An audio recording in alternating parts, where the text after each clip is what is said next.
C'est toujours un plaisir d'être face à des étudiants et des enseignants dont on connaît une partie, parce que d'habitude on fait des conférences là où on est invité, souvent à l'extérieur. On ne pense pas à le faire là où on est chez soi. Et moi, je suis chez moi ici, parce que j'ai été étudiant et j'ai été enseignant, et j'ai maintenant des étudiants qui ont suivi un cours avec moi ici. Donc je suis très heureux de cette occasion. Le tableau que vous avez ici est un tableau qui a été peint en 1882 par un peintre français, Albert Robida, et qui imagine ainsi la sortie de l'Opéra de Paris en l'an 2000. Et nous sommes en pleine ère de croyance au progrès, toute l'imagination est sollicitée pour faire un portrait de ce que deviendra la société, ce que seront les techniques 120 ans plus tard, ou à peu près, en tout cas plus d'un siècle plus tard. Et comme vous le voyez, on se trompe toujours dans ce genre de prévision, puisque nous n'avons toujours pas de taxi aérien pour sortir de l'opéra. Il n'y a pas de gens qui ont des accidents de voitures aériennes, comme vous le verrez lors de la présentation de la dernière diapositive. Il n'y a pas non plus de véhicules militaires qui circulent en l'air. Peut-être que ça sera pour dans quelques temps. Et puis après tout, il y a eu un film français franco-américain, Le Cinquième élément, où c'était comme ça. Pourquoi est-ce que j'ai choisi ce tableau? Parce que la science politique est conçue comme une science pionnière aux États-Unis, en Europe, dans les années qui suivent la Seconde Guerre mondiale. Elle a commencé avant, même bien avant, si on remonte jusqu'aux Grecs, et peut-être même avant les Grecs. Mais celle que nous connaissons le plus, c'est celle qui est née après, dans les années 50.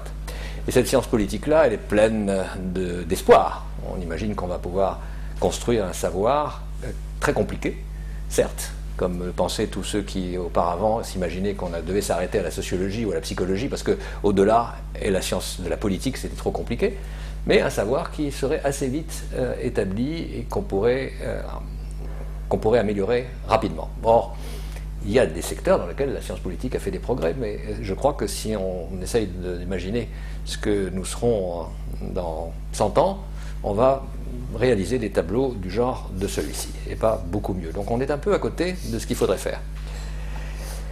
Est-ce que la science politique a épuisé ses effets? C'est la question de quelqu'un qui peut avoir l'air un petit peu pessimiste, hein, en tout cas qui s'interroge sur son épanouissement.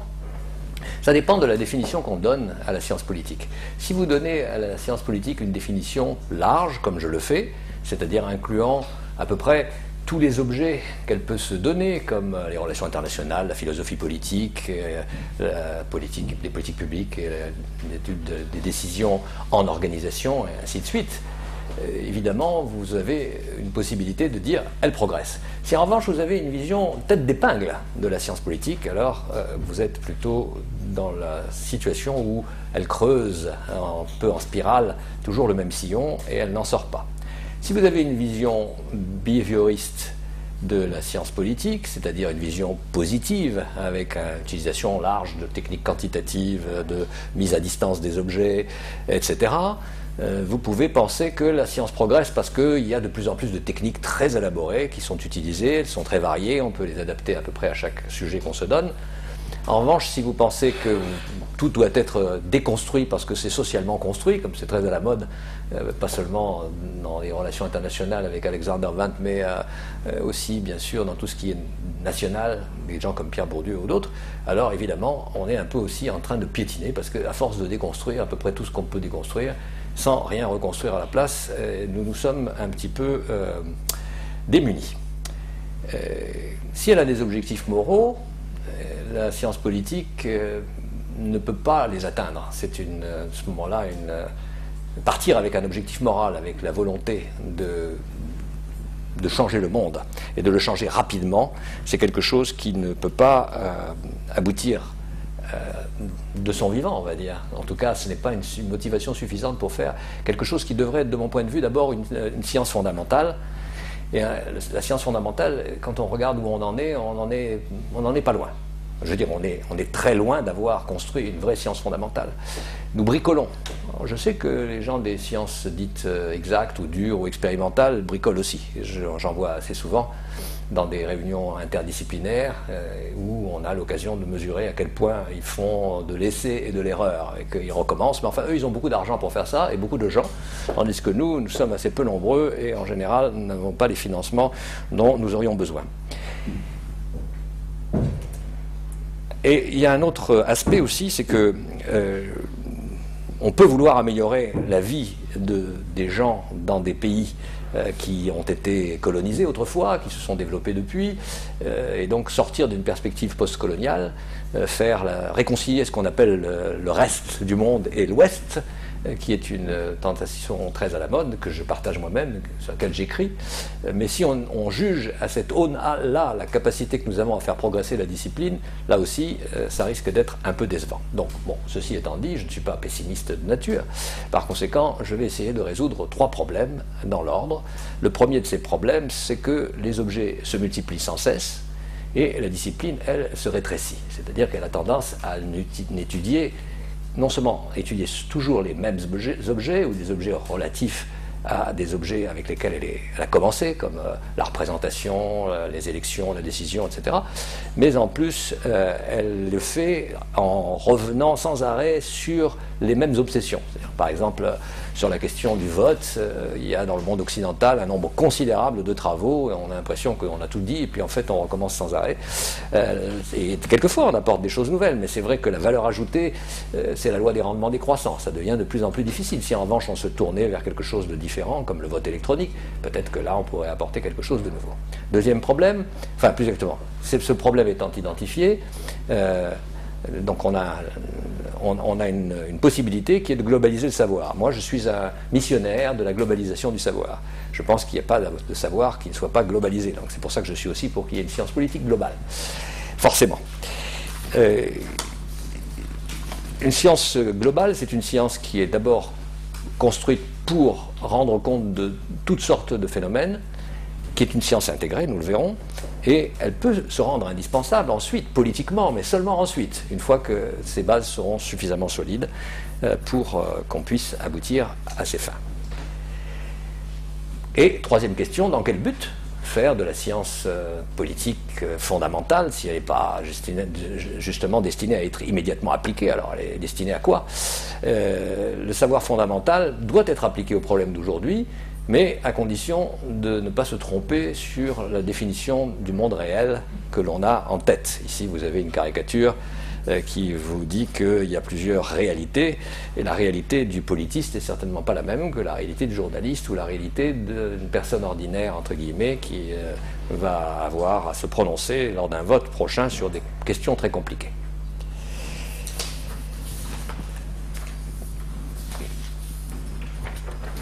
Je vais prendre le premier point. Les objets se multiplient et la discipline se rétrécit. On est face à quelque chose qu'on pourrait appeler de l'inflation cosmique. C'est-à-dire qu'il y a eu un Big Bang, c'était très satisfaisant, et puis tout à coup, ça se manifeste par toute une série de développements interstellaires, de corps célestes, etc. Et puis, tout ça est très hétérogène. On n'en a pas forcément la clé.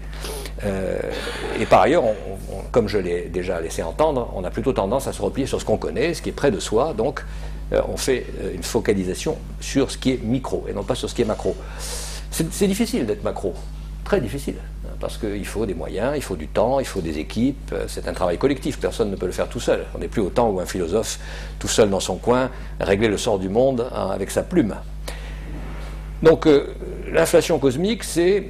Vous regardez la science politique aujourd'hui dans tous les pays que je connais, des États-Unis au Japon, en passant par le Canada, la Suisse, la Belgique, la France, le Liban, et la Turquie, etc.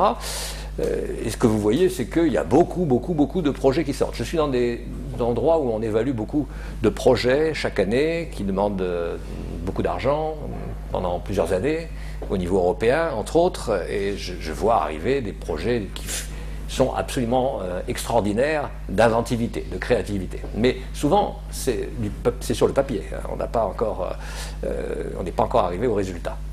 Et donc, ça, c'est quelque chose qui nous invite à nous étendre sans arrêt. C'est là que j'ai découvert quelque chose dont je vais parler tout à l'heure, c'est qu'il y a des politistes qui travaillent sur la 6e extinction.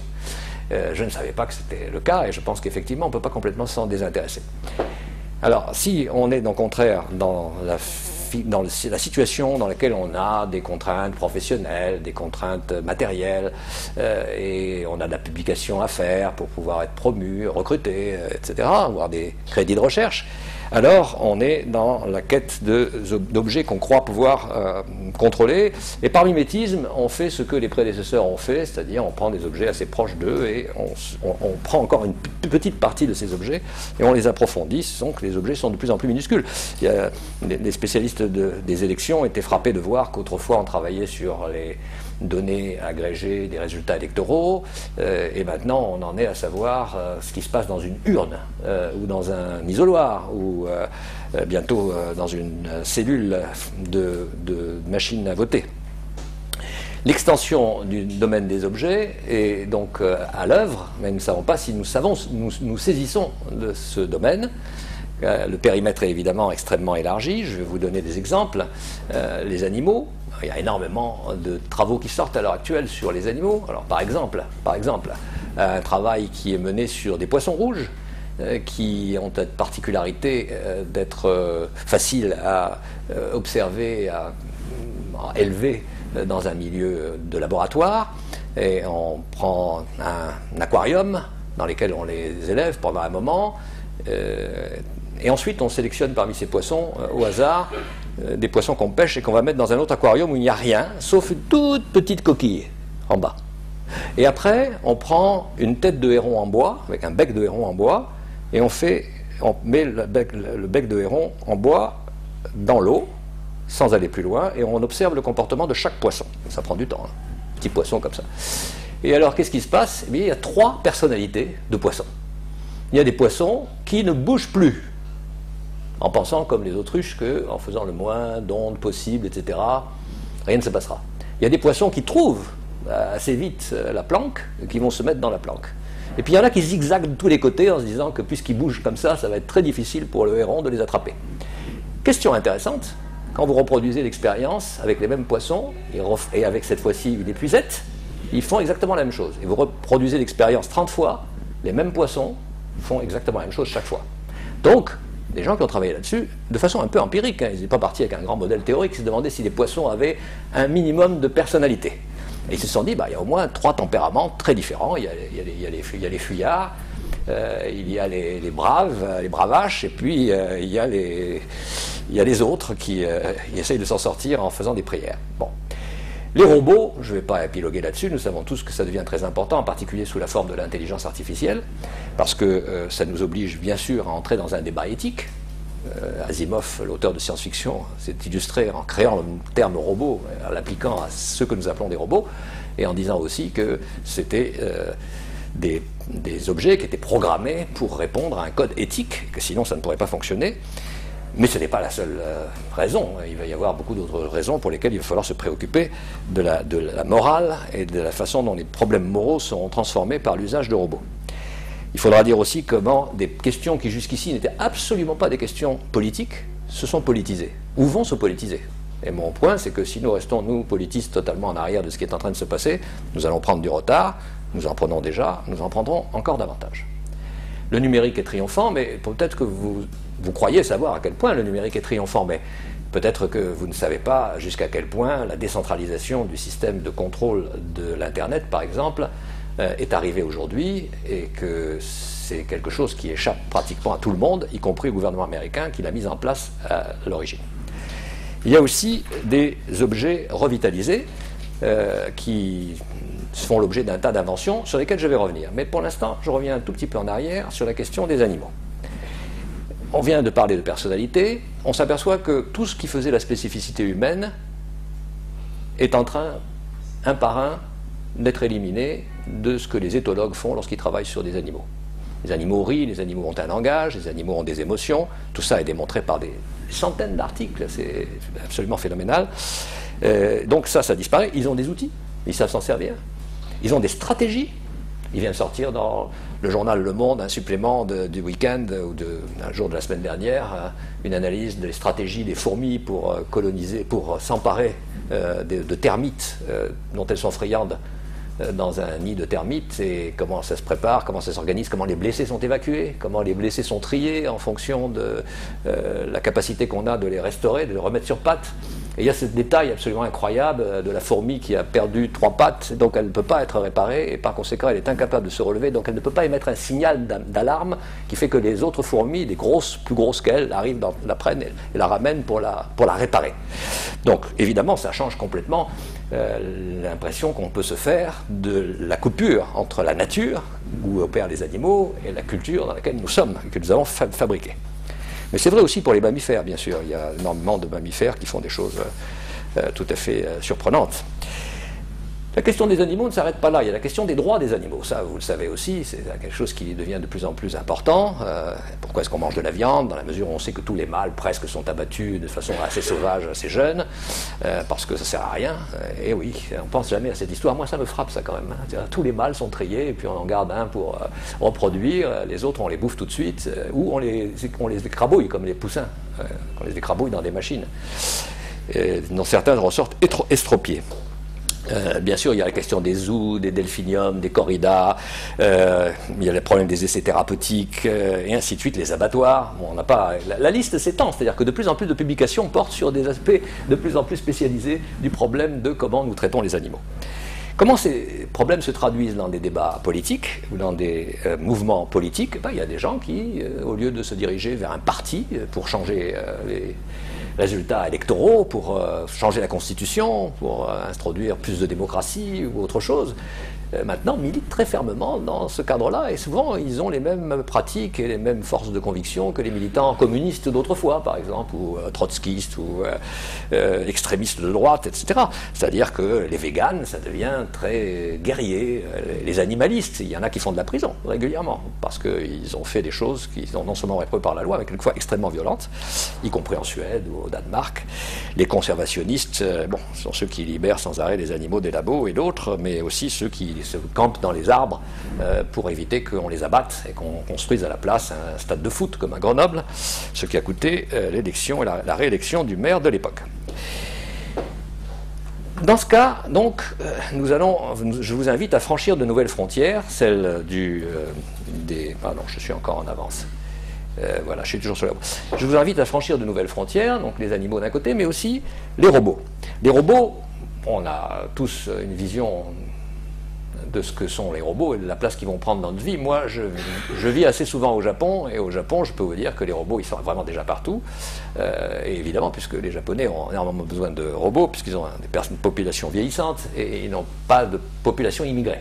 Alors je précise tout de suite pour ceux qui se disent que ces Japonais sont des racistes, ils ne veulent pas d'immigrés et tout. Le problème, c'est que les immigrés n'apprennent pas le japonais facilement. Donc ils viennent, ils ont des bourses, ils restent 1 an dans un hôpital. Les infirmières, par exemple, malaisiennes ou philippines, très compétentes, elles essayent d'apprendre le japonais. Au bout d'1 an, elles rentrent chez elles parce qu'elles sont incapables de travailler en japonais avec des médecins japonais, des instructions sur les appareils en japonais. C'est effectivement assez compliqué. Bon, donc dans ces cas-là, on a besoin de robots, c'est clair. Et on a besoin de connecter ces robots, on a besoin d'intelligence artificielle pour gérer tout ça, que les robots apprennent par eux-mêmes, y compris avec ceux dont ils ont la charge. Personnes âgées, il faut déjà les comprendre quand on est humain, alors quand on est robot. Et puis il y a la réalité augmentée, qui est quelque chose que nous connaissons tous, ou du moins nous avons une idée de ce que c'est, de ce que ça peut devenir, mais il y a des représentations de la réalité augmentée qui sont plus que de la science-fiction. C'est beaucoup plus impressionnant encore. On n'a pas d'appareil pour voir les choses, on est carrément placé dans un monde d'hologrammes. Et donc là, évidemment, on est au cœur de l'action physiquement. Il y a surtout ce qu'on appelle le transhumanisme. Le transhumanisme, c'est quelque chose d'assez particulier. C'est une philosophie. Alors, je ne sais plus où je l'ai mise ici. Alors là, ils sont ici, voilà.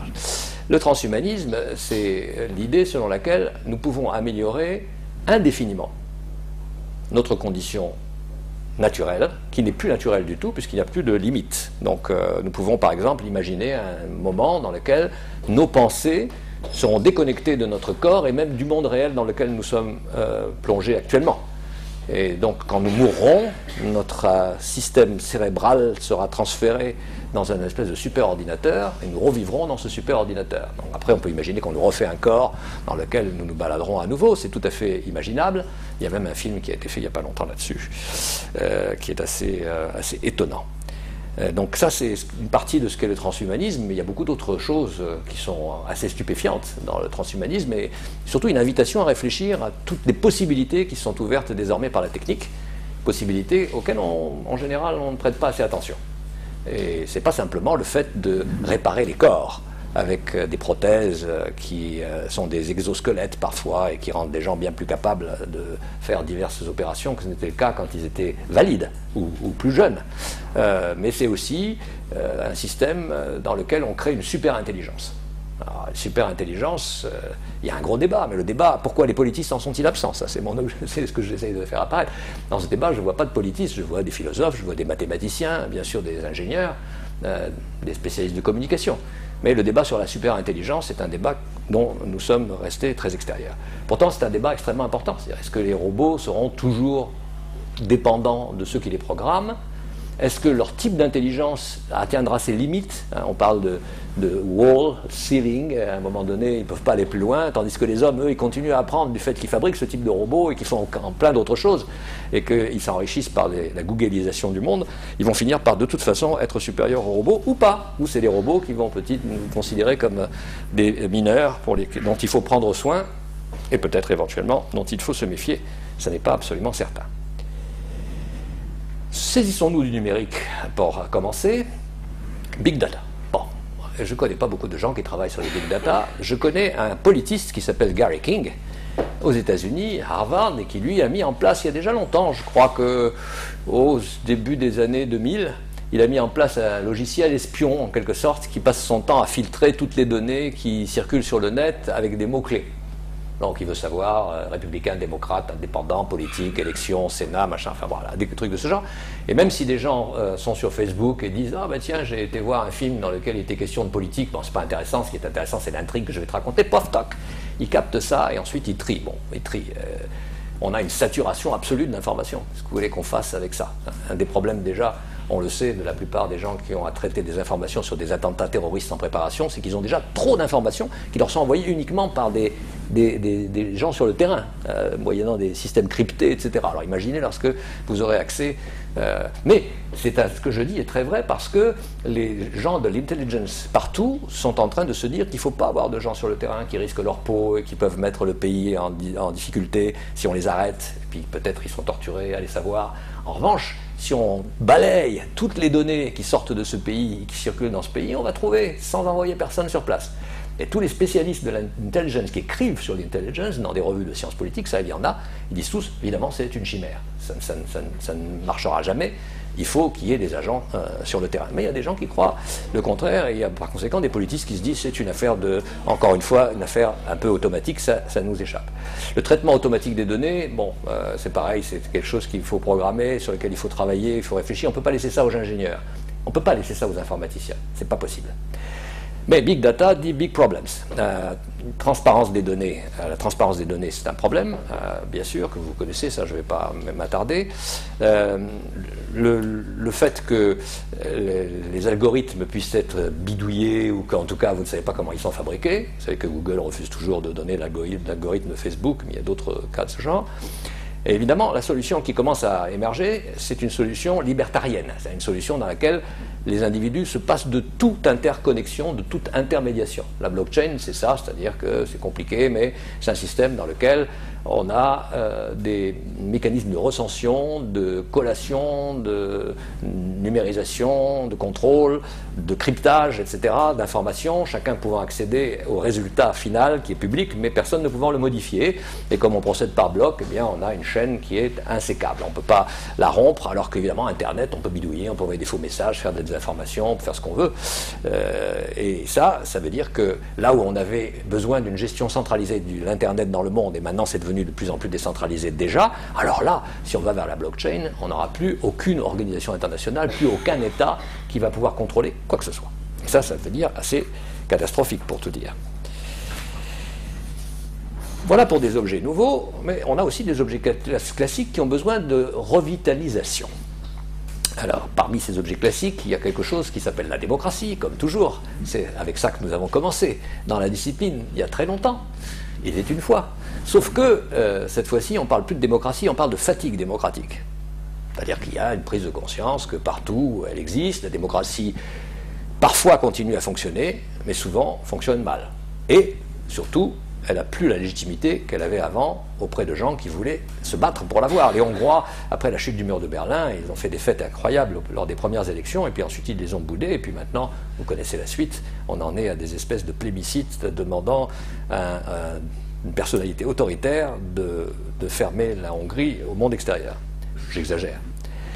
Donc, face à la fatigue démocratique, on peut essayer par exemple d'imaginer de nouveaux protocoles de délibération. Il y a beaucoup de spécialistes de la démocratie délibérative qui travaillent là-dessus, et ça veut dire par exemple se préoccuper de la réalité, de donner en fait une vraie possibilité à ceux qui délibèrent de délibérer sincèrement, sans limite, et sans se sentir impressionné par d'autres gens parce qu'ils ne seraient pas de même genre, pas de la même couleur, pas de la même catégorie sociale, pas du même âge, pas du même niveau d'éducation. Donc on veut en faire en sorte que chaque personne qui participe à la délibération apporte quelque chose de son expérience personnelle en se sentant libre de le faire et pas du tout en attendant son tour, et puis si on ne lui donne pas son tour, eh bien, elle ne prend pas la parole parce qu'elle s'imagine qu'elle n'est pas légitime pour le faire par rapport à d'autres. Donc pas d'autocensure, et c'est très compliqué d'arriver à ça. On peut dire on va tirer au sort des gens pour que ce soit des chances égales d'accéder à la délibération, et puis une fois qu'ils sont dedans, bien, ceux qui sont tirés au sort et qui devraient représenter les dominés ou les exploités, les aliénés, tout ce que vous voulez, en fait ils n'ouvrent pas la bouche, ou alors ils soutiennent des propositions avec lesquelles ils ne sont pas vraiment d'accord. On peut aussi se dire qu'on est face à un ordre mondial qui devient lui aussi difficile à contrôler intellectuellement. Il est devenu tellement compliqué qu'on a spécialisé les approches en relations internationales. Autrefois on disait relations internationales. Et puis maintenant, on ne dit plus relations internationales. On dit il y a des études internationales, certes, mais il y a aussi à côté du world government, c'est-à-dire est-ce qu'on va vers un world government un jour, world order. Il y a à côté quelque chose qui relève davantage d'études centrées sur la violence, la guerre, les conflits à basse intensité. Et puis il y a une philosophie politique générale des relations diplomatiques, coopération, sans parler des organisations intergouvernementales et non gouvernementales sur lesquelles par ailleurs je travaille moi-même et je sais à quel point c'est compliqué et ça se complique chaque année. Donc dans un ordre complexe, il y a cette question émergente et lancinante qui apparaît et qui est que cet ordre il a été pensé et conçu à une époque où c'était les puissances coloniales qui l'avaient fabriqué. Et qu'aujourd'hui, eh bien l'Inde, la Chine, pour ne citer que ces deux pays, le monde musulman, ce sont des régions dans lesquelles il y a eu depuis très longtemps une pensée politique de l'international extrêmement précise, souvent très intéressante, et que par conséquent il faudrait, dans une perspective qui soit un petit peu post-coloniale, qui rationalise le rapport entre l'Ouest et le reste du monde, il faudrait peut-être penser à introduire de l'Orient dans l'Occident pour aller vite. Et donc évidemment ça rend les choses beaucoup plus intéressantes, mais aussi certainement beaucoup plus difficiles. Donc voilà pour l'élargissement de la discipline à beaucoup de domaines nouveaux et cette espèce de foisonnement dont je parlais avec un peu de frilosité. Globaliser le savoir est à mon sens la solution si on veut tenir tout ça à la fois sans apparaître comme prétentieux ou vouloir faire des choses qui ne seront jamais finançables ou pour lesquelles on ne trouvera jamais des personnes pour s'y atteler. Et donc ça signifie qu'il faut d'abord intégrer les différents savoirs. Intégrer les différents savoirs, ça signifie qu'il y a des savoirs partiels qui existent. Je disais par exemple, il y a des gens qui travaillent sur les organisations intergouvernementales, puis d'autres qui travaillent sur les organisations non gouvernementales. C'est déjà deux communautés qui très souvent s'ignorent ou se réunissent que dans les congrès de l'International Studies Association aux États-Unis une fois par an. Et ces savoirs ne sont évidemment pas pensés dans la perspective de construire ensemble une science politique globale. Ils sont construits chacun séparément dans la perspective de faire carrière, d'être recruté quelque part, de se réclamer d'une approche, d'avoir un réseau, et parce qu'on est plus intéressé par un aspect que par un autre. Bon. Au fond, avoir une ambition globale, c'est avoir une ambition excessive pour beaucoup de gens. Et puis peut-être on doute que ce soit possible.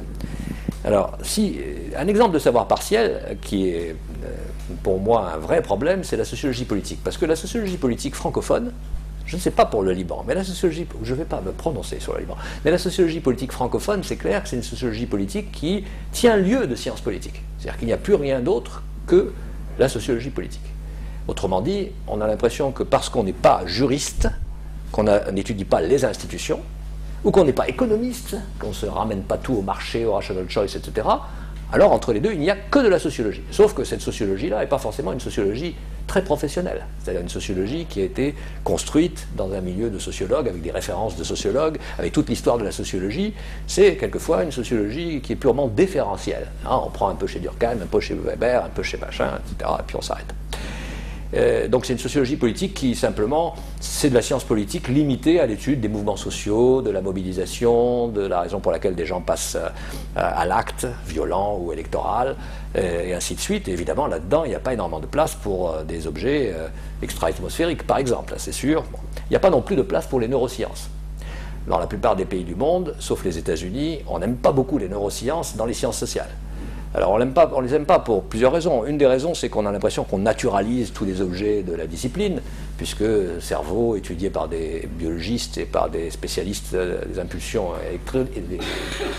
électriques, c'est certainement pas quelque chose qui nous est familier. Mais on s'aperçoit aussi que quand on travaille sur le cerveau, on a une perspective qui est purement empirique. C'est-à-dire, j'ai dit à quelques étudiants qui sont ici, on ne sait pas ce qu'on va trouver. Là, on met des électrodes, on branche des trucs, et puis on envoie des signaux. Et puis, alors, par exemple, on envoie des signaux musique classique. On dit qu'est-ce qui se passe dans le cerveau quand quelqu'un écoute de la musique classique. Puis on voit des zones du cerveau qui s'éclairent. Théâtre, bon, conversation banale, silence, etc. Et on fait des comparaisons de ce genre, et on essaye de petit à petit faire une cartographie du cerveau. On ne sait pas à quoi ça va servir exactement, parce qu'en plus on sait que le cerveau est plastique, et que quand il y a un morceau de cerveau qui est abîmé, bon, petit à petit le cerveau rétablit des circuits ailleurs, donc c'est bon. Mais en fait les neurosciences sont importantes parce qu'elles parlent de branchement de neurones, de neurotransmetteurs, elles parlent d'objets, de fondements physiologiques d'une activité intellectuelle, qu'on ne peut pas non plus se désintéresser complètement de ce qu'ils sont en train de fabriquer, sous prétexte que ce sont des biologistes qui travaillent en blouse blanche avec des électrodes sans savoir ce qu'ils cherchent. Le lien entre nature et culture doit être, à mon avis, rétabli. Parce que jusqu'à maintenant, on part du présupposé que justement combattent les transhumanistes, qui est que la nature, c'est la nature. Elle est comme ça, elle ne changera jamais. Dans 10 000 ans, 1 million d'années, elle sera toujours la nature. Et nous, pauvres, nous sommes dépendants de ça. Mais heureusement, nous avons notre esprit, voire notre âme. Et ça nous permet de fabriquer quelque chose qui nous aide à vivre dans le monde dans lequel nous nous trouvons. Alors aujourd'hui, il y a plein de gens qui remettent en cause ce lien entre nature et culture, et pas des moindres.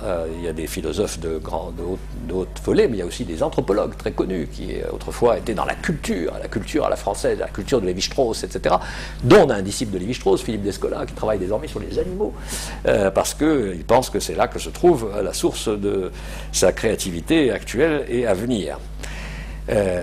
Du coup, on s'interroge sur des trucs très bizarres. L'Anthropocène. Alors l'Anthropocène, ça veut dire que nous sommes entrés dans une phase dans laquelle c'est l'homme qui crée et détruit la nature. Alors, la nature existait sous différentes formes avant, mais là maintenant, nous sommes indissolublement liés à elle. Et là, bien sûr, il n'y a pas de séparation entre nature et culture, puisque nous sommes indissociables de cette nature-là. Et il faut imaginer ce que l'Anthropocène permet de faire, où nous allons.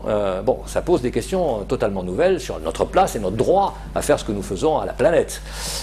Il y en a même qui vont, je l'ai dit, jusqu'à envisager la 6e extinction. Il y en a eu 5 auparavant, mais maintenant il pourrait y en avoir une, c'est-à-dire nous et nos successeurs. Rassurez-vous, même pas vos arrière petits-enfants. Donc on pourrait dire, et certains ne se privent pas de dire, en fait, well, and so what? Pourquoi? Puisque de toute façon, on ne verra pas, nous et nos descendants ne verront pas, mais enfin, il y aura les descendants de vos descendants. Et cette 6e extinction, ça pose des problèmes comme comment est-ce qu'on peut l'éviter? Et quel type de geste il faut faire pour l'éviter. Ça amène bien sûr à l'environnement, aux énergies renouvelables et un paquet de choses de ce genre, mais il y a des travaux très construits, très solides, qui sont en train de se faire dans des sciences sociales qui ne sont pas la science politique. La science politique, que je sache, s'y est pas intéressée du tout jusqu'à maintenant. La continuité et l'équilibre d'une discipline globale pourrait venir, selon moi, du fait qu'on va travailler non seulement sur soit le passé, soit le présent, et surtout pas le futur, mais sur la continuité qui existe entre le passé, le présent et le futur. Et quand je dis passé, certains savent que pour moi, le passé, c'est passé très lointain. Je ne me prive pas d'aller faire des coups de sonde dans des périodes très antérieures. Je dis, on va de l'Antiquité à la prospective, en gros. Et pourquoi se limiter? C'est toujours pareil. Pourquoi faudrait-il se limiter au présent ou à ce qui a précédé immédiatement notre présent. Et alors immédiatement, ça peut aller jusqu'à, je ne sais pas, le Liban, on va remonter où? On va remonter à 1860, à 1830, au XVIe siècle. D'autres, comme en France, on va remonter quand? À Napoléon III, on va remonter à la Révolution française, on ne sait pas trop. Et l'autre équilibre, enfin l'aspect équilibre, c'est l'équilibre entre les pays qui ont fondé l'ordre dans lequel nous nous trouvons et les pays qui commencent à vouloir décider en commun ou tout seul de l'avenir de cet ordre.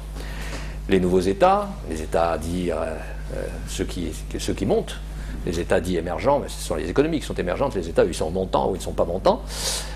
Et donc on devrait avoir là aussi une sorte de préoccupation continue entre les pays colonialistes occidentaux d'autrefois, et on va remonter très très loin à la conquête des Amériques, etc., aux pays postcoloniaux et aux pays, parmi les pays postcoloniaux, qui ont une stratégie révisionniste d'ordre établi, de façon claire, affichée, ouverte, et avec lesquels, bien sûr, il faut discuter. Ça ne sert à rien de se placer, de laisser les gens qui prennent des décisions de politique internationale décider s'ils prennent en compte ou pas ce type de demande jusqu'au jour où ils ne pourront plus faire autrement que de les intégrer, ou ils seront dépassés par ces nouveaux venus.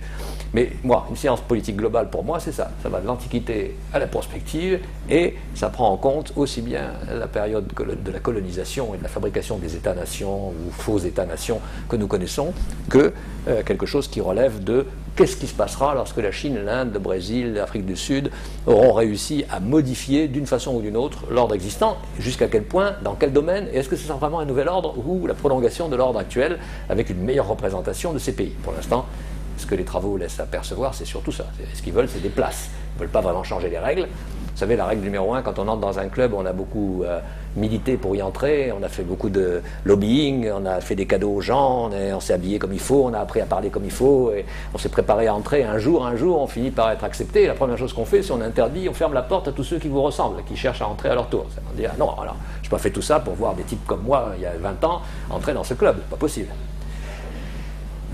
Le troisième aspect, c'est le troisième point, et je terminerai bien sûr là-dessus, c'est comment on va appliquer ce savoir fondamental, que j'appelle de mes voeux, aux problèmes actuels. Ce n'est pas absolument évident. La question de à quoi sert la science politique m'a été posée maintes fois. Une fois, elle m'a été posée à Rabat, je vous donnerai la référence après, dans l'école de la gouvernance et d'économie, en fin 2013, et il m'avait dit, nous voulons une conférence sur la science politique et nous voulons que ce soit à quoi sert la science politique. J'ai dit, bon, on va faire une conférence sur à quoi sert la science politique. Et la conclusion de cette conférence, c'était la seule chose dont je suis sûr, la seule, c'est que ce qui sert, c'est que les personnes auxquelles nous soumettons les résultats de nos recherches, donc nos étudiants souvent, sont ceux qui, par leur comportement futur, là où ils seront, diront si notre science politique sert ou ne sert pas. Je veux dire, quand l'ancien ambassadeur du Liban, Emmanuel Beaune, ici, qui a été mon étudiant pendant plusieurs années, prend une décision critique pour la France, pour la Syrie, pour d'autres pays concernant la crise en Syrie, et que je vois ça, et que je suis en accord avec cette décision, je me dis, la science politique sert à quelque chose.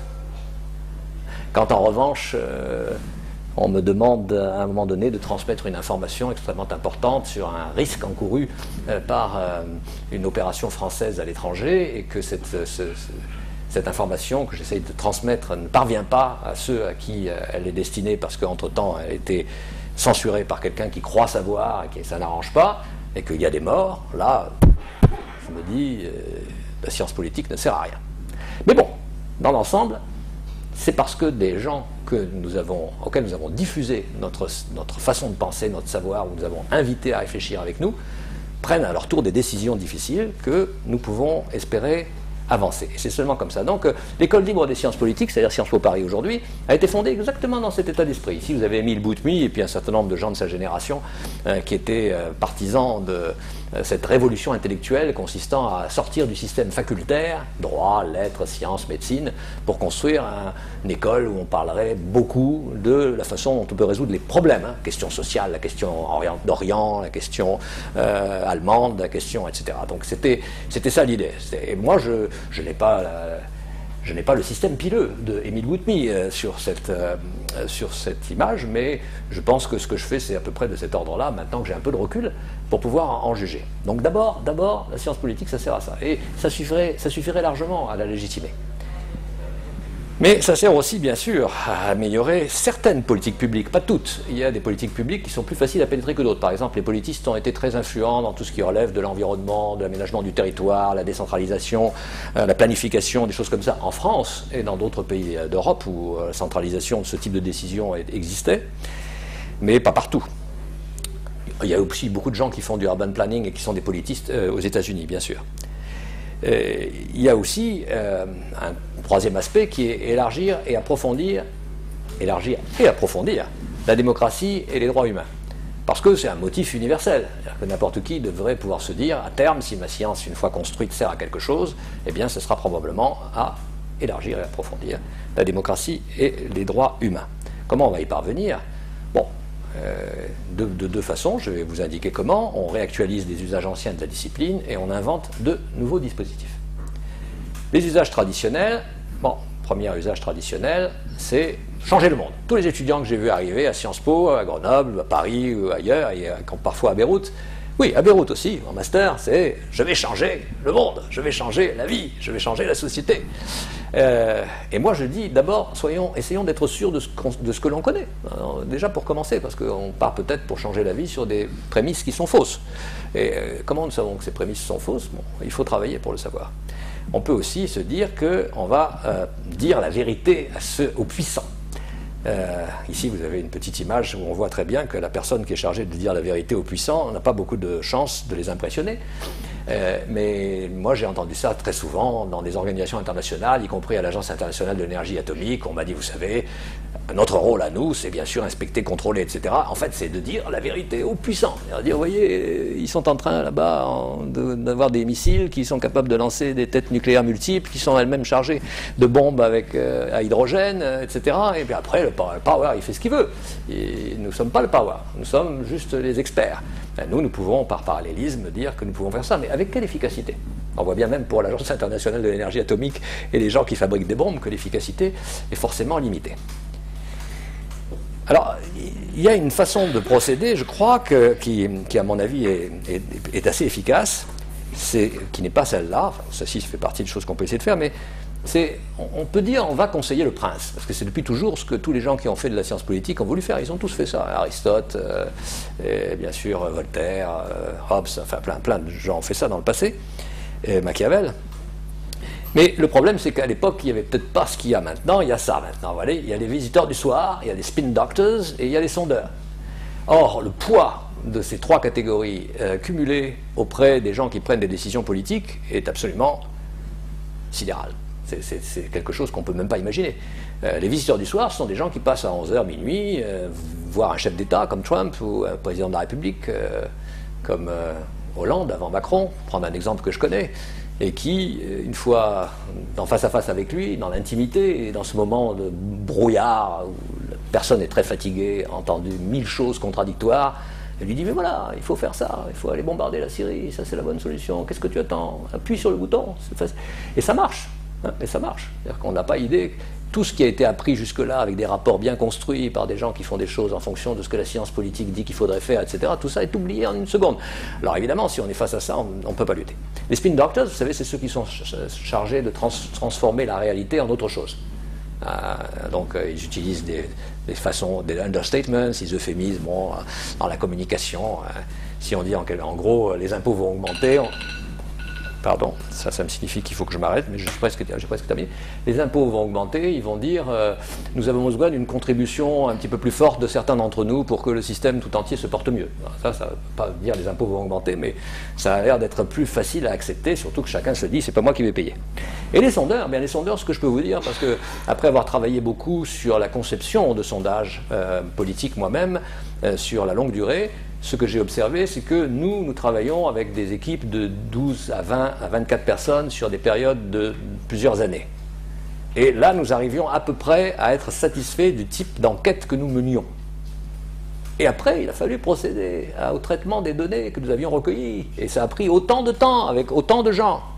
Alors imaginez, si vous êtes un institut de sondage qui est payé par un journal ou par un parti politique ou par une institution pour donner des résultats qui vont servir là, demain, dans les prochaines élections, et que vous avez 24 heures ou 48 heures pour le faire, il est évident que jamais vous n'y arriverez. Donc tout ce que l'on voit, c'est de mauvaise qualité par définition. On peut en tirer quelques enseignements. Bien sûr, ces gens qui font ça sont des gens que nous avons formés et que nous aimons beaucoup, qui sont de très bonne qualité, mais le système lui-même ne permet pas de faire mieux. Pour faire mieux, il faudrait vraiment prendre beaucoup de temps. Donc, d'un certain point de vue, ils peuvent faire un mal considérable par manque de moyens de travail scientifique et de travail intellectuel de haut niveau qui prendrait du temps. Donc, dans ces nouveaux objectifs, réduire l'influence des entourages, je viens de le dire, ce qui permettrait de réduire le périmètre des mauvaises décisions. J'entends par mauvaise décision, pas seulement une décision qui me paraît mauvaise à moi parce que ça ne me plaît pas, une décision qui est mauvaise parce qu'au bout du compte, elle est inefficace et elle est injuste à la fois. Vous savez, les deux pôles de mesure de ce qu'est une mesure publique, c'est la justice d'un côté et l'efficacité de l'autre. Donc vous pouvez avoir le curseur qui va plus vers plus de justice ou le curseur qui va vers plus d'efficacité. Si vous voulez que la compétitivité de l'économie s'accroisse, il faut faire en sorte que plein de gens soient dans des situations injustes pour eux. Si vous voulez être juste avec tout le monde, y compris par exemple avec les flux de migrants qui déferlent sur l'Europe, mettons en Allemagne, à ce moment-là, il faut sacrifier du côté de l'efficacité. Alors il faut trouver le bon endroit où le curseur peut être mis selon les politiques, les secteurs dans lesquels les politiques publiques sont décidées, selon les circonstances, le contexte, la conjoncture, etc. Et au fond, l'équilibre, la balance entre les deux fera qu'on aura une décision moins mauvaise qu'une autre. Mais les politistes peuvent dire aux gens qui prennent ces mesures, attention, là, votre curseur, il va trop à gauche ou il va trop à droite. Parce qu'eux, ils ne savent pas. Ils n'ont pas du tout la conscience de ce qu'ils font en réalité. Et surtout, les décideurs ne devraient pas pouvoir dire, au fond, nous ne savions pas. Nous ne savons pas, voilà, bien sûr, c'est une catastrophe, c'est facile à dire, parce que nous, quand nous avons pris la décision, on ne savait pas. Mais non, on pouvait savoir. La décision la plus connue du point de vue catastrophique, c'est celle de George W. Bush d'aller en Irak. Il y avait parmi mes collègues américains qui connaissaient bien la situation, plein de gens qui ont fait des notes pour dire, surtout n'y allez pas, Mr. President, don't go. Et ça n'a rien changé du tout, naturellement, parce que là encore, il a écouté les visiteurs du soir, Cheney et Pearl et quelques autres qui étaient autour de lui et qui disaient il faut y aller, il faut y aller, il faut y aller. Voilà, à la fin, il était fatigué. Vous savez, moi je dis toujours en sciences politiques, c'est simple. On croit que les présidents, ils font tout, ils ont le dernier mot. Oui, ils ont le dernier mot sur le plan littéral. Mais le dernier mot, c'est George W. Bush dans son bureau avec des généraux d'un côté, des diplomates d'un autre, ses conseillers d'un troisième, chacun avançant une solution, faisant apparaître qui c'est lui qui a raison, etc. Et à la fin, il y a un grand silence et George Bush, il regarde tout le monde et puis il ne sait pas ce qu'il doit faire. Et il y a un chef d'état-major qui lui dit « Mr. President, what do we do now ?» Et là, il faut qu'ils disent « on y va ou on n'y va pas ». Et à ce moment-là, évidemment, nous n'aimerions pas être à leur place. Mais s'ils avaient la possibilité de dire « oh, mais je n'y vais pas, parce que Yves Cheveil a dit qu'il ne fallait pas y aller », alors là, peut-être que nous arriverons à un résultat que nous souhaitons. Évidemment, ça n'arrivera jamais, je vous rassure. Non. Créer de nouveaux dispositifs, je vous donne 3 exemples très rapidement. Il existe à l'université de Sydney, sous la direction d'une grande professionnelle, une grande collègue qui s'appelle Pippa Norris, un projet, l'Electoral Integrity Project. Ils vont partout dans le monde, ils font du monitoring des élections, ils essayent de voir ce qui ne va pas, ils révèlent ce qui ne va pas partout, la corruption, le bourrage des urnes, tout ce que vous voulez, mais ils soutiennent aussi, par exemple, des votes électroniques avec blockchain, comme les Suisses l'ont fait au Sierra Leone, et ainsi de suite. Deuxième type d'amélioration de dispositifs, les dispositifs délibératifs. Dans la province canadienne de la British Columbia, le professeur Mark Warren et quelques autres ont imaginé un projet qu'ils ont vendu un peu à leur grande surprise au gouvernement de la province, qui consistait en 2014 à faire traiter parallèlement le problème de la réforme de la loi électorale et par une assemblée de citoyens tirés au sort, du même nombre de citoyens qu'il y avait de délégués à l'Assemblée de la province, qui, elle, avait aussi cette même tâche pendant le même temps, avec des experts qui naviguaient entre les deux et qui donnaient leurs analyses sur les types de problèmes que chaque mode de scrutin suggéré par les uns et par les autres pouvait soulever. Et au bout du compte, eh bien, ils sont arrivés à un résultat qui était intéressant parce qu'il était un tout petit peu plus favorable à l'idée de ne jamais perdre de vote. C'est-à-dire que quand on vote pour un candidat qui est minoritaire et qui va être minoritaire à tous les coups, c'est clair que ses voix sont perdues. Si vous avez un candidat, c'est sûr qu'il ne dépassera pas les 20%, et deux autres qui sont en train de se battre pour les 40%, savoir qui sera à 41 et qui sera à 39, bon, évidemment, les 20% sont foutus. Alors, eux, ils ont mis en place un système dans lequel on est sûr de récupérer ces voix et de les reporter en fonction d'un vote préférentiel. Je passe les détails. La seule chose importante, c'est qu'il y avait un référendum à la clé. Et l'idée, c'était que si le référendum préférait la formule de l'Assemblée des citoyens, c'est cette formule qui serait appliquée. Et c'est ce qui s'est passé. Et ça s'est passé avec le quorum qu'on avait fixé. On avait dit qu'il faut au moins 60% des citoyens qui votent pour oui au projet de l'Assemblée des citoyens ou au projet de l'Assemblée de la province.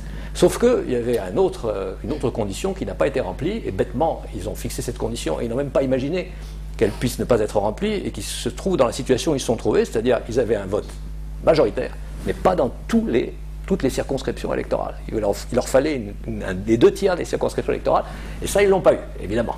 Donc le résultat, c'est qu'ils ont gardé la loi électorale qu'ils avaient, alors que tout le monde était content de cette formule. Troisième type de dispositif, des dispositifs coopératifs. Milton Mueller, c'est un spécialiste de ICANN, donc le contrôle de l'Internet, depuis déjà presque 20 ans. C'est quelqu'un qui a été associé depuis le début à la mise en place de toute cette histoire. Milton Mueller a beaucoup plaidé pour la décentralisation du contrôle de ICANN. Alors ICANN, vous savez ce que c'est? Internet Corporation for the Assignment of Name and Number, c'est-à-dire votre adresse email et votre adresse IP sont données par ICANN, qui permet par ailleurs aux échanges sur Internet de se faire. C'est-à-dire sans ICANN, il n'y a pas d'Internet. Ce sont des privés, des particuliers, de droit privé, droit californien. Ce sont des savants qui ont mis en place ça du temps de Clinton et Gore, et ça s'est renouvelé. Donc c'est des gens qui sont sur le campus de Santa Barbara pour la plupart d'entre eux, et ils sont en convention avec le gouvernement américain. Le gouvernement américain avait dit ça aura un terme, et le terme c'était en octobre de l'année dernière. En octobre de l'année dernière, il fallait qu'il y ait une transition vers autre chose. Et la transition s'est faite vers un système totalement décentralisé. Le gouvernement américain n'a plus aucun droit de regard dans ce qui se passe sur ICANN. Tous les gouvernements, chinois, australiens, l'Union européenne, la France, etc., ne peuvent pas intervenir directement. Ils peuvent recommander, ils peuvent râler, mais ils ne peuvent pas intervenir directement. Et ils ne pèsent pas plus que les end-users, c'est-à-dire des gens comme vous qui sont des hackers ou qui sont des geeks et qui sont là tout le temps derrière leur machin, etc., et qui sont représentés dans les conseils à parité avec les conseils gouvernementaux. Et tout ça est privé. Il est privé, il n'y a plus rien de public dans cette affaire. Et donc tout ce qui compte pour nous aujourd'hui, tout notre système d'information est entièrement décentralisé et privatisé. Et s'il y avait des blockchains qui arrivent derrière, ce serait encore pire, parce que cette fois, il n'y aurait plus aucun intermédiaire de quelque nature que ce soit, même pas les représentants des end-users, c'est-à-dire vous, même pas les représentants des États.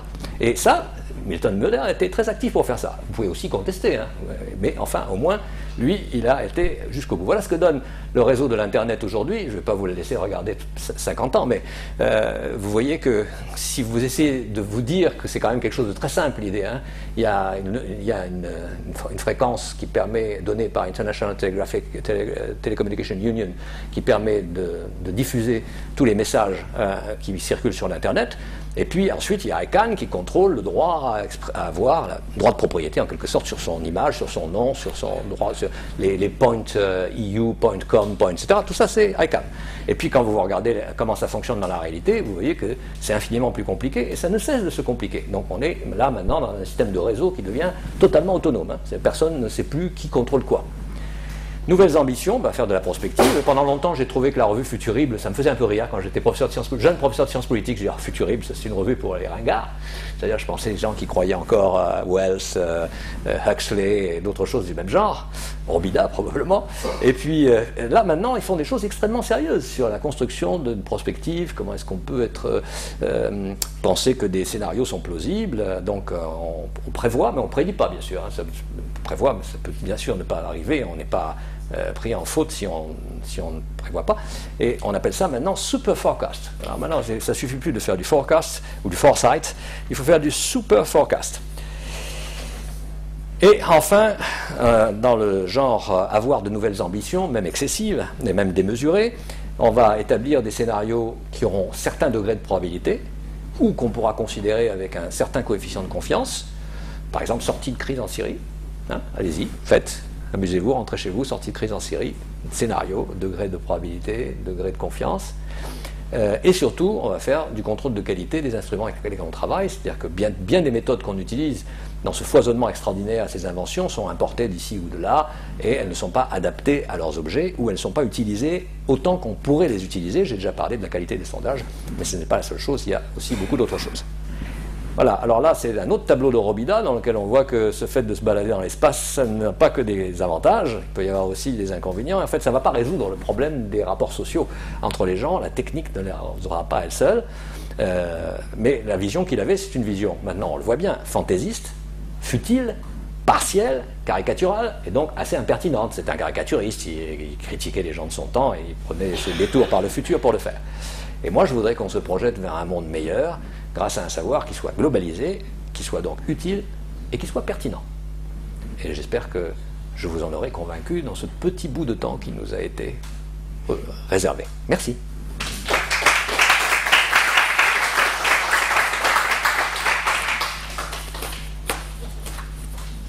Voilà, maintenant si vous voulez un micro, il faut que quelqu'un vienne le chercher.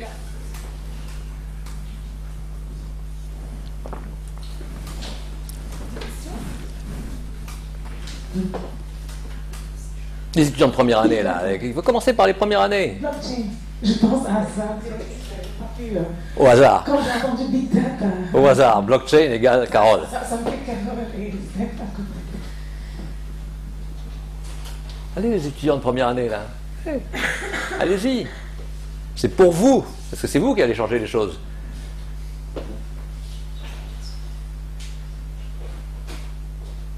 Non.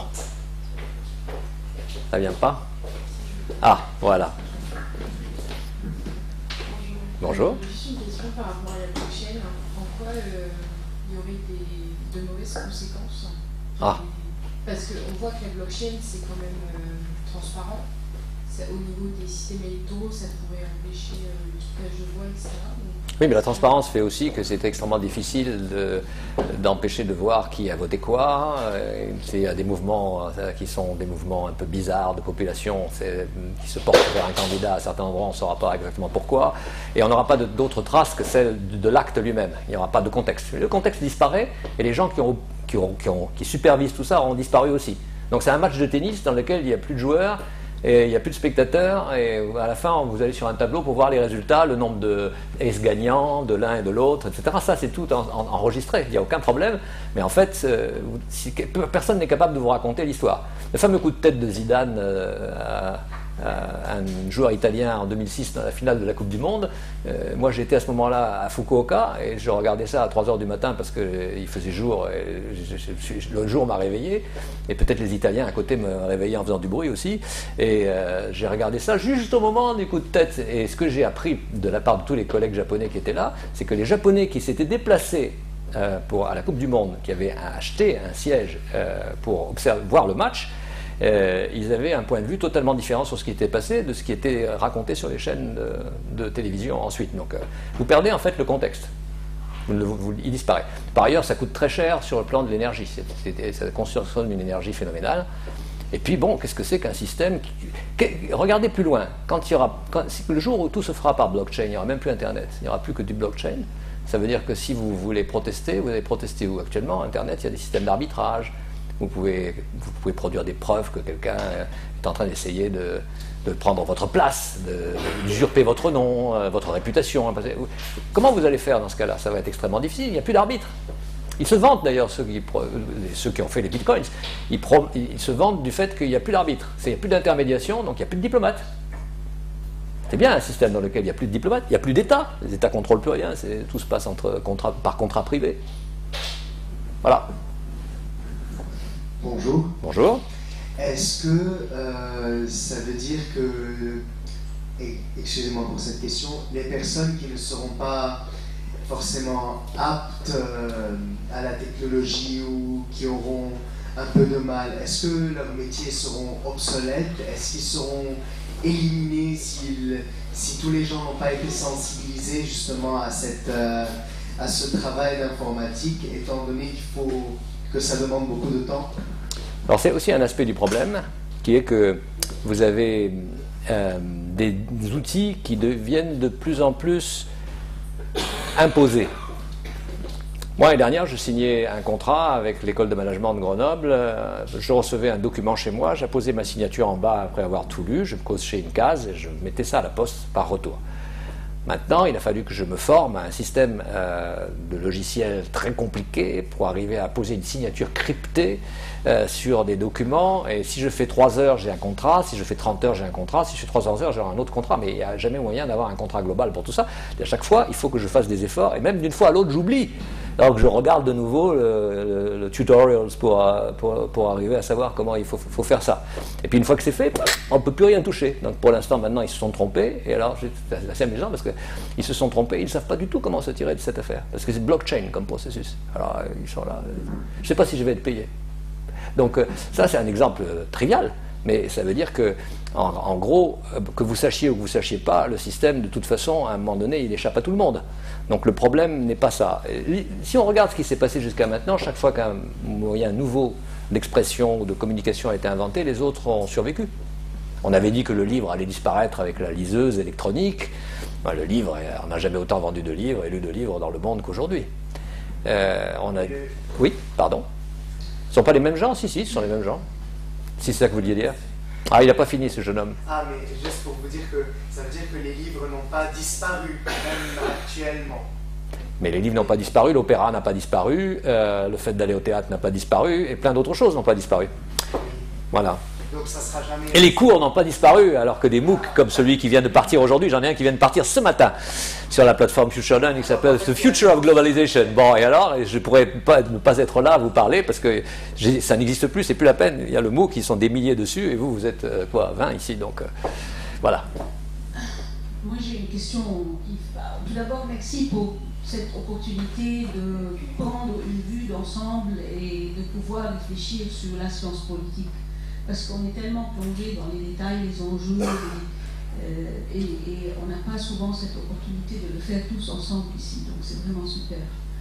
Maintenant, tu disais que, bon, quel impact la science politique, parfois on peut avoir un impact sur des décideurs, parfois on peut ne pas avoir un impact sur des décideurs. Mais par ailleurs, est-ce qu'il y a une évaluation de combien la science politique, au-delà de l'impact sur les décideurs, combien la science politique a pu prévoir le courant des choses?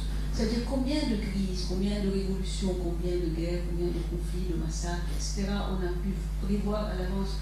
J'ai l'impression que très souvent on est post facto et on court un peu après ce qui se passe, on court un peu après le développement, les nouvelles technologies, etc. On n'arrive pas à sauter en avant en fait et à voir les choses à l'avance. Est-ce qu'il y a des études qui ont essayé scientifiquement d'évaluer si la science politique a vraiment pu voir et donc détourner certains de ces événements ou pas? Alors non, c'est une étude qui mériterait d'être faite par quelqu'un ici plus tard, pourquoi pas, voilà un très bon sujet. Mais une des raisons pour lesquelles c'est comme ça, c'est parce que justement quand nous sommes nous-mêmes chargés d'évaluer le potentiel critique de quelque chose que nous observons, nous avons toujours une tendance très humaine à le minimiser. C'est un peu fatal, parce que on imagine des contrepoids. On dit mais oui, mais c'est pas possible pour telle raison. En fait, il y a des choses pas possibles dans la tête qui sont possibles dans la réalité.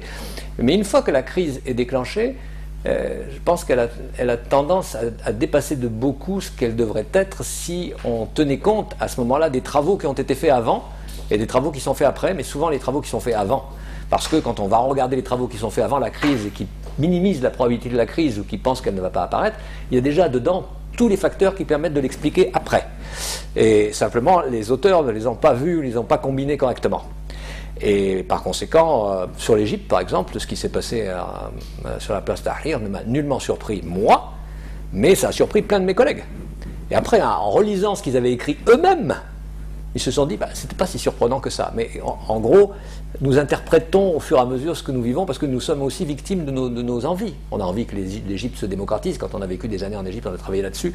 On a fait des bouquins dessus. Qu'est-ce qu'on veut? On voudrait qu'enfin elle échappe à l'armée et aux islamistes. Et que ça devienne un pays qui épanouisse toutes les capacités de sa population. Et un grand pays, etc. Et là, tout à coup, on a quelque chose qui échappe un peu aux règles. Donc on est un peu perdu pendant quelque temps. Mais si on relit tout ce qui a été écrit avant, Alors la crise égyptienne, son déroulement, et ce qu'elle est devenue, et ce qu'on a aujourd'hui, tout est écrit dans ces bouquins. Donc le problème de la science politique, c'est probablement son incapacité pour l'instant à dire ce qu'elle prédit comme possible ou pas. Alors, pour l'instant, on se contente de l'analyse du moment. Et puis, on met plusieurs possibilités. Et après, quand on fait des conférences, on insiste sur... Moi, j'ai entendu dire par des gens que la guerre en Syrie était terminée en 2012. C'est fini, Bachar el-Assad avait perdu, que c'était fini. Bon. Maintenant, ces gens qui ont écrit ça n'ont pas écrit que ça devait être comme ça. Si on les relit, aujourd'hui, on s'aperçoit que ce n'était pas la conséquence logique. Ils voulaient que ça soit comme ça. Alors, je pense que le problème, c'est plutôt ça. Nous voulons que les choses soient différentes de ce que nos propres travaux nous amènent à dire. Et du coup, nous ne sommes pas capables de prédire le pire. Nous sommes un peu dans le système du syndrome de Stockholm. Il y a aussi là-bas. Bonjour. Je voulais rebondir en fait sur les destinataires de la science politique que vous citez. J'ai remarqué que vous parlez beaucoup en fait des décideurs essentiellement. Oui. Mais est-ce que la modernité, ce ne serait pas de redéfinir ce que c'est les destinataires de la science politique plutôt que de prétendre apprendre à des dominants ce qu'ils savent déjà en fait sur l'état des lieux de Bon.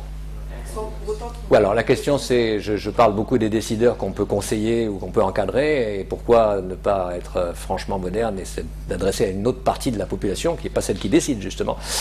Alors c'est très compliqué, c'est une très bonne question, mais c'est extrêmement compliqué, parce que en réalité, quand vous essayez de trouver... On va prendre des ONG. Les ONG, on fait des formations pour les gens des ONG, j'en ai fait moi-même. J'ai eu des gens qui repartent sur le terrain humanitaire dans des conditions difficiles et qui sont venus faire une pause à Genève. J'étais chargé d'une formation pour une journée, je les ai eu à moi tout seul pendant une journée, et donc on leur dit des choses. Mais la difficulté, c'est qu'en gros, il y a un très gros écart entre ce qu'ils font et le jugement global de tout ce qui se situe autour de ce qu'ils font. Eux, ils voient un aspect immédiat et urgent d'un problème, et en fait, quand ils commencent à vouloir réfléchir, à suivre des formations, etc., c'est terminé, ils ne vont plus le faire. Ils sont là pour se dire, qu'est-ce que j'ai fait pendant le temps? Ils veulent comprendre ce qu'ils ont fait, ils ne veulent pas vraiment prendre des recettes pour repartir sur le terrain et mettre en œuvre. Ils sont fatigués, en quelque sorte. Ils sont dans des situations psychologiquement très, très pénibles. Et en revanche, le décideur, lui, si vous le coincez au bon moment, là, oui, c'est jackpot.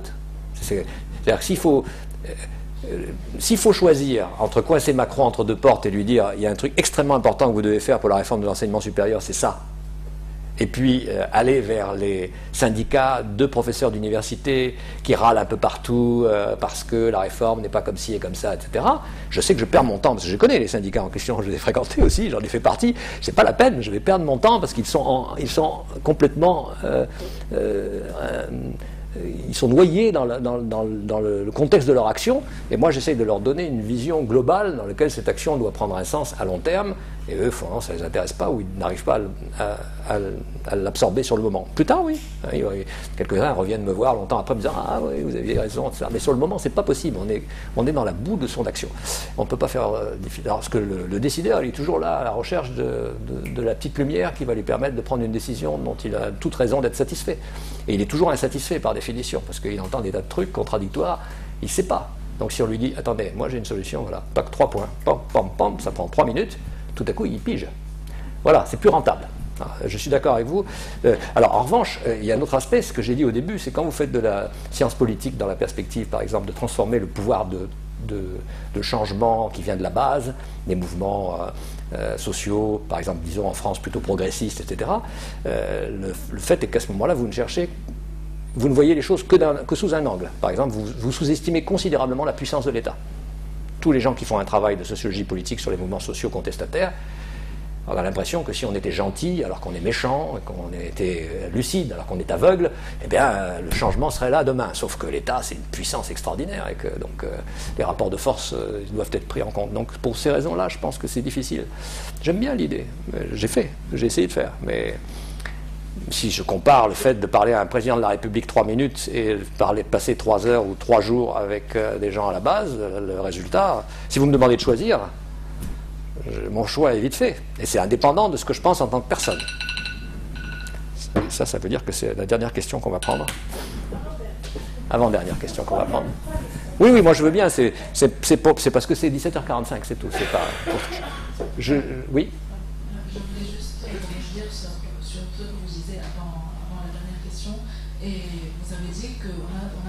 les chercheurs ont parfois tendance à écrire, à écrire leur envie et ce qu'ils souhaitent qui se passe dans les événements politiques, et c'est pour cela qu'on n'arrive pas toujours à prévenir les événements. Mais moi, ma question, c'est est-ce que la science politique nous permet en fait de prévenir les événements, vu que la nature même des événements politiques sont imprévisibles du fait qu'ils sont très multifactoriels et qu'ils ne sont pas déjà et qui ne se basent pas sur des facteurs constants. Et ma question, c'est que vu qu'on a toujours le souci de créer des paradigmes et des théories pour conceptualiser les événements et pouvoir les appliquer partout, mais en fait, quand on crée ces paradigmes et ces théories, on les crée a posteriori. Donc, ils appartiennent de nature à l'événement même. Donc, est-ce que ce qui fait qu'on essaye d'appliquer des théories et des paradigmes qui appartiennent à un événement donné, à un temps donné, sur d'autres événements, est-ce que vous pensez que que la science politique, de ce fait-là, nous permet vraiment de prévenir les événements? Bon, voilà une autre excellente question qui demanderait une autre présentation, mais vous avez tout à fait raison, c'est même pire que ce que vous croyez, parce qu'en réalité, les personnes qui élaborent en réaction à une série d'observations qui sont faites à un nouveau paradigme, ou qui contribuent à la construction d'une nouvelle théorie, le temps qu'ils y arrivent, avec les instruments cognitifs qui sont les leurs, qu'ils ont acquis dans leur formation, comme vous en ce moment, tout ça est terriblement daté. Moi, je suis frappé de voir que très souvent, les jeunes profs enseignent ce que leurs vieux profs leur ont enseigné, alors qu'eux-mêmes le tenaient de leurs prédécesseurs, devant une génération qui débarque. Il y a un décalage considérable dans le temps de la fabrication de l'explication. Mais ça ne veut pas dire qu'on ne peut pas établir des scénarios. Ça ne veut pas dire qu'on ne peut pas dire, par exemple, dans le cas de l'Irak en 2003, on sait que Saddam Hussein pensait que de toute façon les Américains voulaient envahir l'Irak. Et donc, à partir de ce moment-là, au lieu de le prendre pour un fou qui fait des choses incompréhensibles, on peut juger de tout son comportement en fonction de cette idée qu'il essaye, sachant qu'ils vont inévitablement intervenir, de les pousser à bout, de telle sorte que la communauté internationale intervienne rapidement derrière pour empêcher que ça aille jusqu'au bout. C'est ça sa stratégie. Ça consiste à dire, j'annonce à tout le monde qu'ils m'en veulent, et je fais tout ce qu'il faut pour qu'ils m'en veulent, et à un moment donné, évidemment, ils vont se fâcher. Quand ils vont se fâcher, la communauté internationale va dire attendez, toutes ces bombes sur ces enfants, etc. Arrêtez, stop. Ça, c'était la stratégie de Saddam Hussein.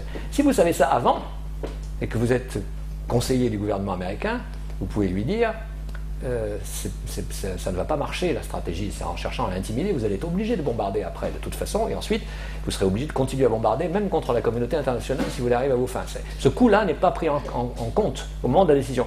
Autre coup qui n'est pas pris en compte, ça tout le monde le sait, les travaux sont multiples. Vous savez quand vous commencez une guerre, ce que vous espérez en tirer, vous faites un calcul de coût que vous espérez ne pas avoir à dépenser, vous êtes à coût plus multiplié par 10 et à gain divisé par 10. Donc c'est pas du tout ce que vous avez. Il faut que quelqu'un vous le dise. Ce qui fait que oui, le problème existe parce que la cognition ça prend du temps et on est en décalage avec l'événement, mais non, nous sommes capables par ailleurs de fournir des pistes de réflexion qui permettent d'éliminer certaines stratégies qui sont perdantes.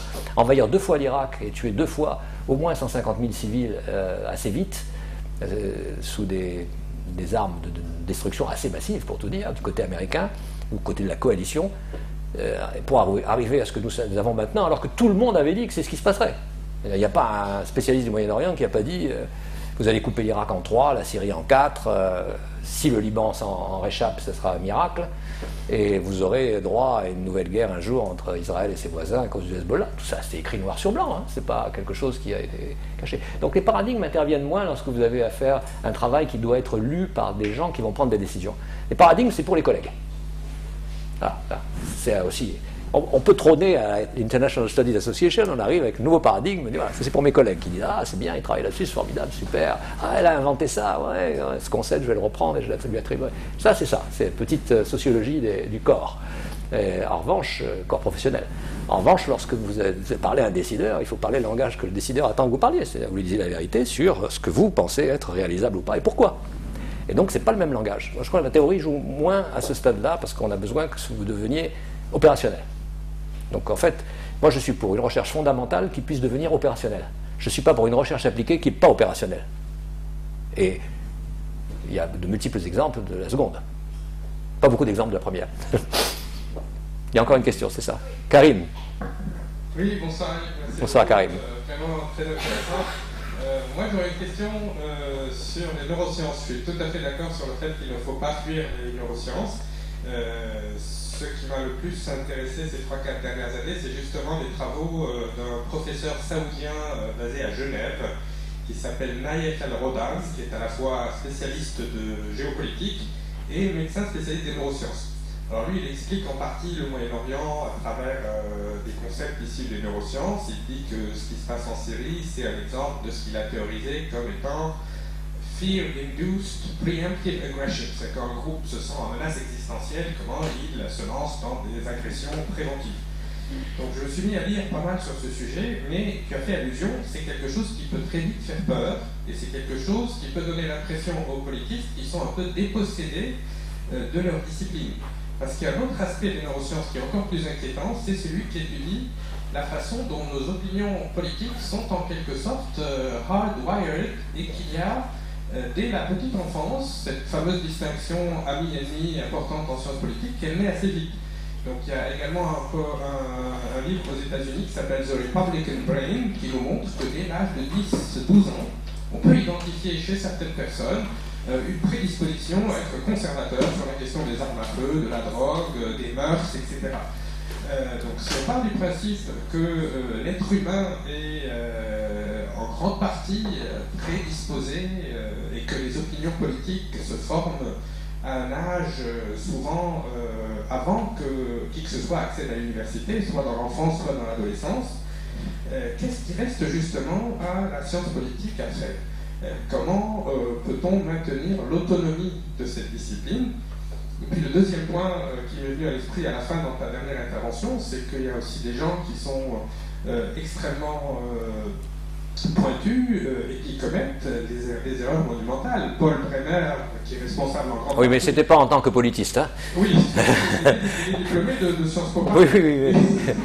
Effectivement, oui. Ça, si j'avais été son maître à Sciences Po Paris, je n'aurais pas donné comme exemple. Voilà, justement, c'est parce que tu disais qu'il faut que, si on devait juger la science politique à ce que donnent nos étudiants, pour l'USJ, ce serait une mauvaise nouvelle. Enfin, on va mettre ça sur le dos de la fac de droit, parce que la plupart des hommes politiques libanais sont issus de la fac de droit.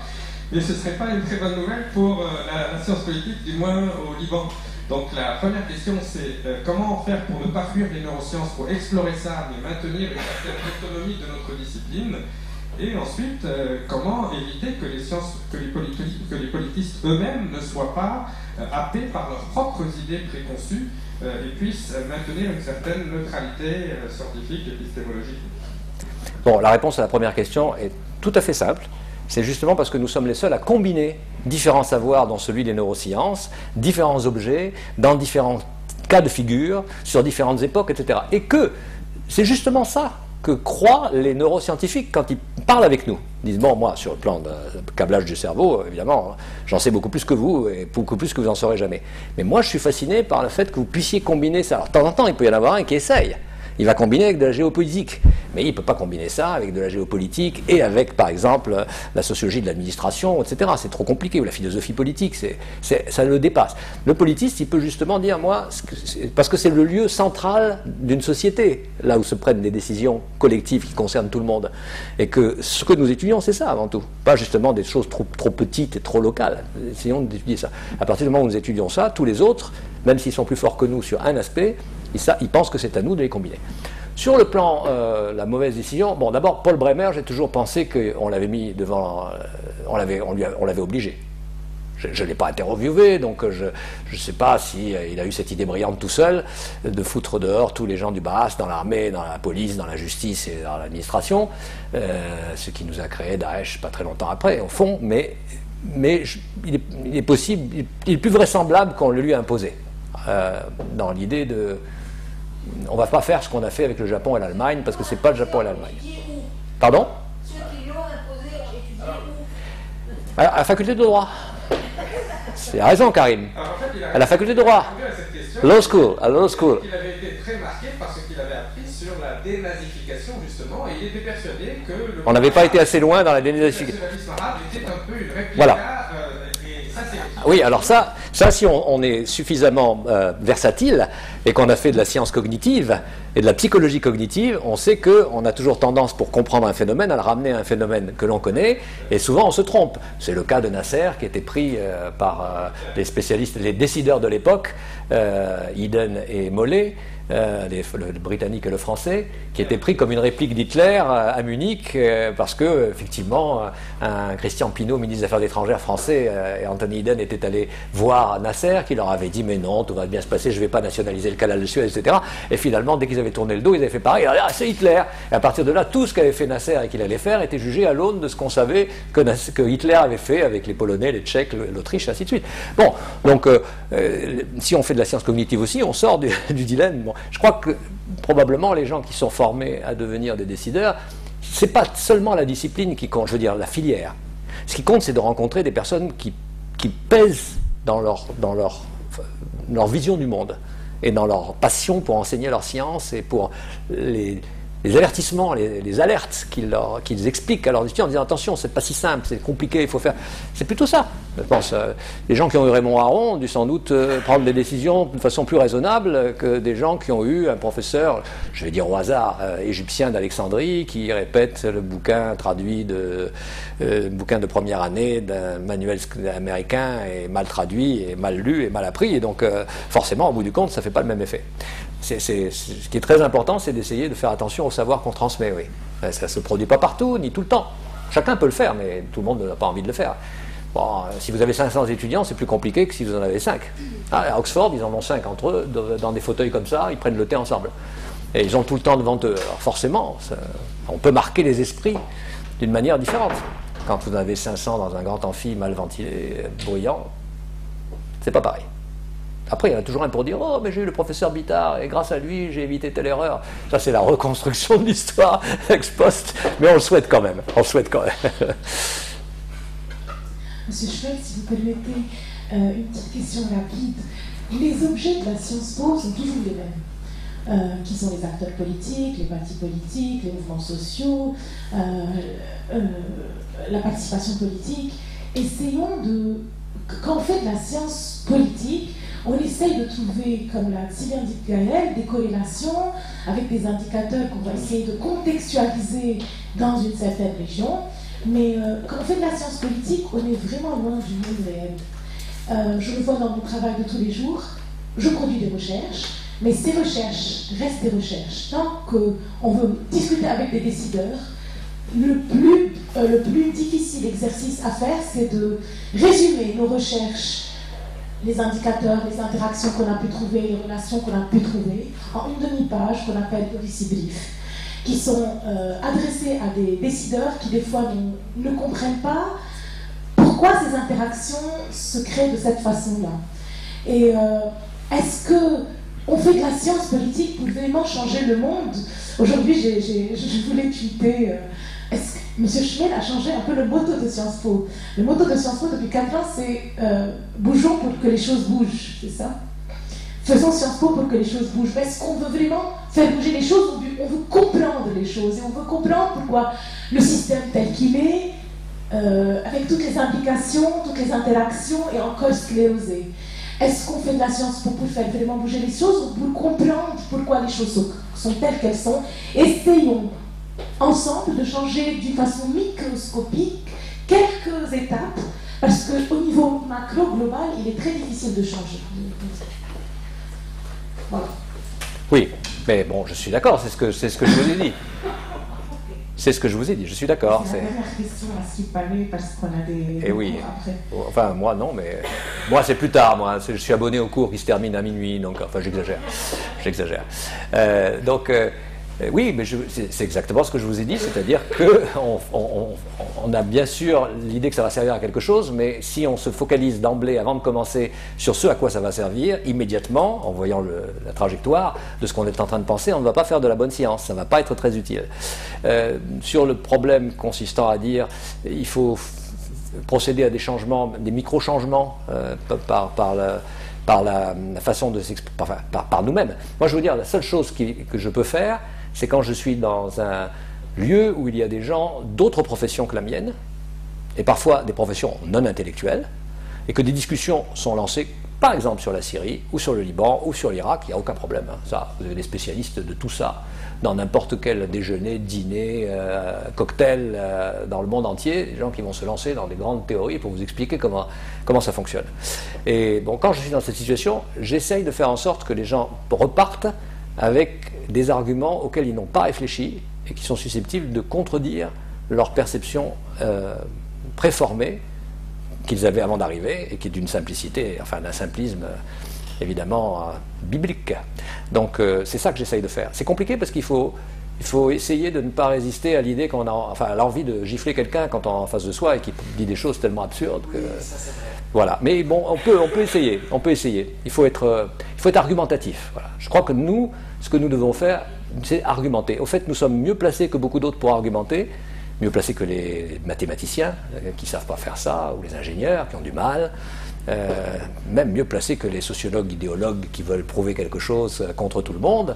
Nous sommes mieux placés pour prendre des arguments d'un côté, des arguments d'un autre côté, sous-peser, expliquer que oui, mais ça ne fonctionne pas tout à fait. Vous avez raison, mais cependant, si vous allez jusqu'au bout, il y a quand même un problème auquel peut-être vous n'avez pas pensé.